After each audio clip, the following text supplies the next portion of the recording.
Am Lotkey. Oh, Am Lotkey is finally here. It's finally out. I've been teasing it for a bit, but now it's out on Spotify. It's out on Apple Music. It's out on Bandcamp. It's a concept EP. It's about an alien god, and it's got gnarly deathcore in it, and it's got some spooky vibes, and it's all wrapped up into one thing. It's a love letter, kind of, to like overproduced deathcore.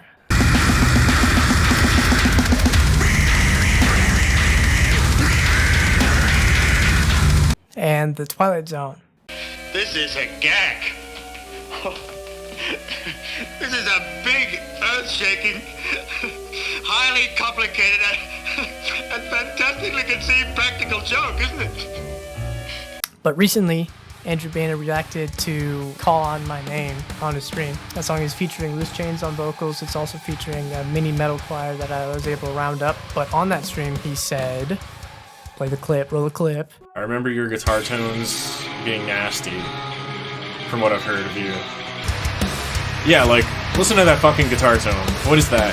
What is that? What the fuck? Jesus Christ. Too heavy. Let us know how the fuck you make your guitar sound like that, because it's evil as shit. So I am going to do a brief rundown of the mix. It's going to be pretty brief and pretty speedy, but let's get into it, starting with the guitars. Guitar tone is based on a guitar tone I've been using for basically 2 years at this point. I made a video explaining that guitar tone a bit ago.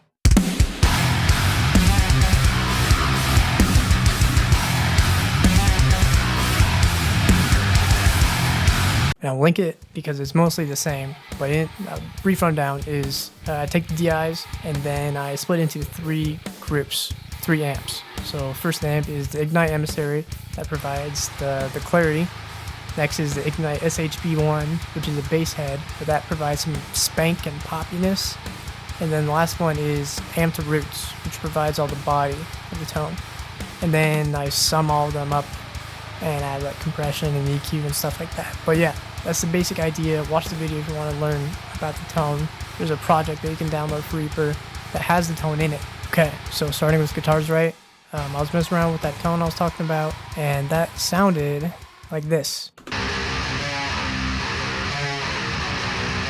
Something I often do is add a pitch shifter if I want to go even lower. I have a baritone. If I want to go down to super stanky territory, then I will use a pitch shifter.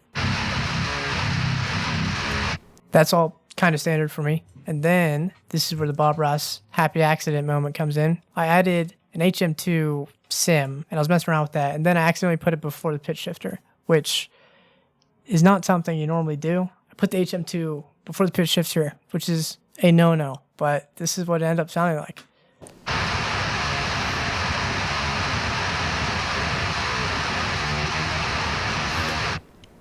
Which is disgusting. It's gross. There's no two ways around it. All right, it's nasty. This is what it would have sounded like if I put it after the pitch shifter, if that's interesting.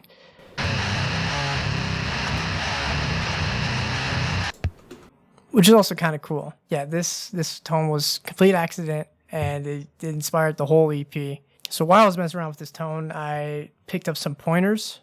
First thing is, when you are palm muting, if you want tight palm mutes, you need to stay away from the bridge. You need to go further away from the bridge than normal. Usually that sounds kind of weird. It's super staccato. There's some other strings that I wasn't muting properly that were bleeding into it. Put it through the effects, and it turns out fine. Another thing is pick scrapes. Pick scrapes are super sick, whether or not you put it through this gross chain. But if you do, it ends up being something completely different. So these things right here are pitch scrapes. So I record pick scrapes, right? I pitch shifted them up a couple octaves, added some super fast vibrato.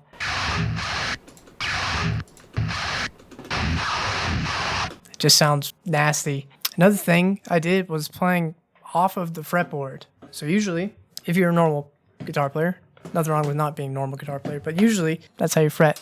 You just put it on the fretboard, right? But what I did was put it on the fretboard, pushed it off and then played the notes. You know, put that up a couple octaves, put some vibrato on it again, and that sounds like this. Without the effects. Pretty cool sound. A disadvantage of this tone is that you can't really hear the notes super well. That's where the bass comes in. Bass provides like all the fundamentals and whatnot, and it's pretty standard bass tone. It's going through parallax, compress the lows, distort the highs a little bit, and then you get this tone.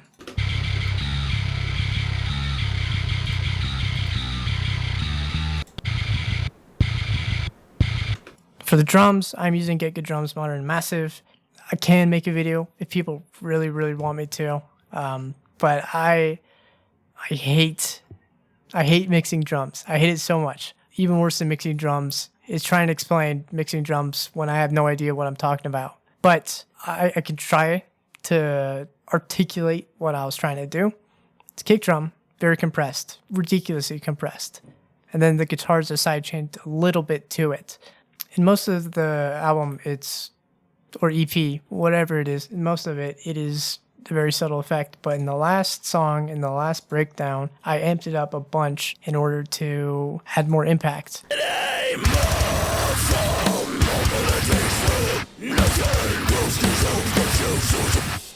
I'll play just the guitars and the kick. But yeah, sidechain for that little bit of extra oomph. And then also, the snare is so loud that when the whole mix goes through the master chain, the compression and limiting that goes on in there basically ducks everything else just a little bit, which I like. I like when that's used tastefully.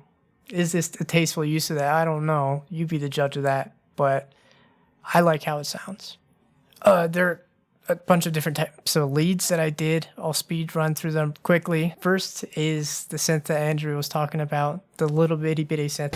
Love that little synth in the background. This little itty bitty synth took me months to get right because I wrote a plugin for it.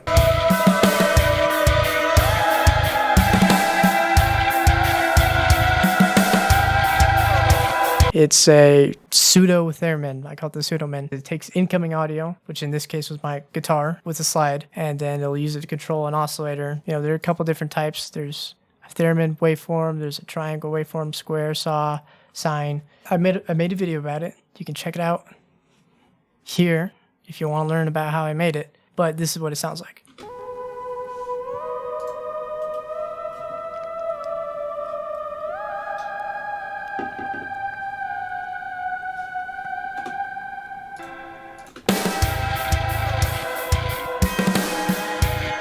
Another plugin I made, I call it the wave splitter, and what it does is it takes every wave in the audio and it'll split it up into two waves. So every sample at an even index would be for the first wave, and every sample at an odd index would be for the second wave. If you were splitting it into two waves, it sounds really like gritty and nasal. Like there's a whole lot of like high-end artifacts, I guess. But yeah, this is what leads sound like without any of the effects. Just put through a normal lead guitar chain, add the wave splitter.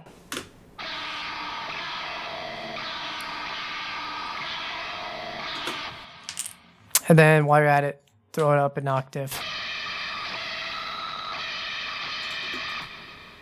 Another thing I did was use a lot of vibrato, and I don't have a vibrato plugin, but I do have a chorus plugin. And what you can do, if you want vibrato, just mute the dry signal in a chorus plugin, because what a chorus plugin does, it takes the original audio and then combines it with audio that's been put through vibrato. That's how you get chorus. But mute the dry channel, and you just get vibrato.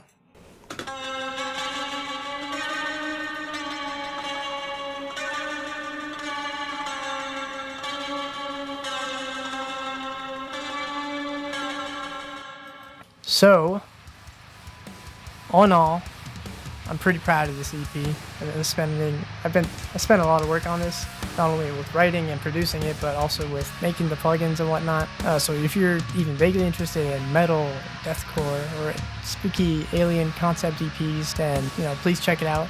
It's on Spotify, Apple Music, it's on Bandcamp, all these things. Thank you to Andrew Bana for playing it during your stream, and thank you for doing streams in general. It's a really cool way to show some music that may or may not otherwise got that many streams. So it's a cool thing that you do. And if you're wanting to check out some more new music, the YouTube channel Bandless, which is ran by The Bun, they do live stream the first Friday of every month, and well, to play new music in the community. So that's always fun to check out. If you like what you hear, you can go support them or whatnot. While I'm at it, I have a website, new website, sensechris.com. You can go there, you can view my discography, you can view projects. There's a program on there that I haven't talked about yet, but it's a way to convert between different MIDI mappings for drums. Oh, I have a merch store. So if you want shirts, put on yourself. Or other people, I guess. Then you can go there and you can get all the shirts that you want, man. But yeah, that's all the plugs I have. Thank you for everyone who's checking out the album. Thank you for everyone who's just interested in the tones, maybe. There were a lot of nice words, so I appreciate it. So yeah, thank you. Have a good one, everybody. Peace.